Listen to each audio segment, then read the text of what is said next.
मैं एक बात आपको कहना चाहूँगा कि जहाँ तक माता वैष्णो देवी का जो यूनिवर्सिटी है उस पर सवाल उठे हैं, और माता वैष्णो देवी श्राइन बोर्ड का जो एक्ट है ये आज का नहीं, बहुत पुराना है। जगमोहन जो हमारे गवर्नर थे उनके टाइम में ये चीज़ें हुई थी, ये श्राइन बोर्ड बना था। और आज जब इसको मेडिकल कॉलेज में कन्वर्ट किया गया है, 11 साल से इसमें सरकार किसकी थी? बीजेपी और पीडीपी की।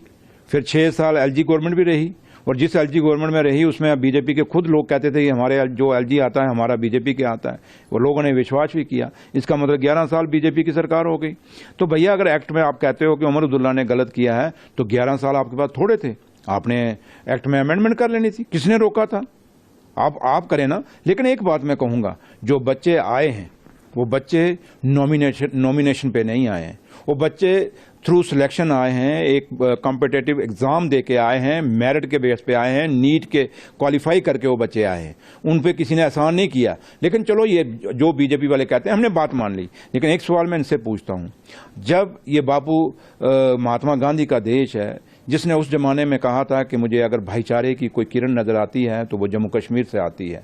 ये वो जम्मू कश्मीर है जहां शेर और बकरी ने इकट्ठा पानी पिया है। जम्मू कश्मीर का भाईचारा और जम्मू कश्मीर की मेहमान नवाजी, ये दो ऐसे हैं जो देश और दुनिया में लोग जम्मू कश्मीर के लोगों की तारीफ करते हैं। तो इसलिए आप जब ऐसी बातें करते हैं तो आप कौन सा निज़ाम बनाने चाह रहे हैं? ये बीजेपी जो जम्मू कश्मीर में है, क्या आप चाहते हैं कि हिंदू कॉलेज अगर बनाए तो वहाँ हिंदू बच्चा ही पढ़े, अगर मुसलमान कॉलेज बनाए तो मुसलमान का बच्चा ही पढ़े, अगर सिख कोई कॉलेज बनाए तो क्या सिखों का बच्चा ही वहाँ पढ़ेगा?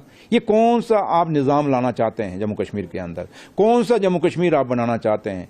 एक साइड आप कहते हैं कि सबका साथ सबका विकास, तो ये कौन सा विकास है? एक साइड आप एक कम्युनिटी का अगर बच्चे वहां एग्जाम पास करके आ गए तो आप उन पे उंगली उठाना शुरू हो गए, दूसरी साइड आप कहते हो सबका साथ सबका विकास। ऐसे विकास नहीं होगा। इसलिए बातों से नहीं, हकीकत में आपको ये नारा उतारना पड़ेगा। और हकीकत में नारा ये है कि जो मेरिट में आएगा, चाहे कोई भी हो, किसी भी कौम से हो, किसी भी मजहब से हो, किसी भी धर्म से हो, किसी भी खित्ते का हो, उसको हक है किसी भी जम्मू कश्मीर के कॉलेज स्कूल में पढ़ने का, इवन के पूरे हिंदुस्तान के अंदर उस कॉलेज और स्कूल में पढ़ने का जिसके अंदर काबिलियत है, जिसके अंदर मेरिट है। और उम्मीद करेंगे कि बीजेपी के लोग अभी भी लोगों को अपने जो काम जो उन्होंने नहीं किए उनसे उनका ध्यान बटाने के लिए नहीं काम करेंगे, बल्कि जम्मू कश्मीर को मजबूत करने के लिए। और जम्मू कश्मीर की मजबूती इस देश की मजबूती है, इस हिंदुस्तान के तिरंगे की मजबूती है।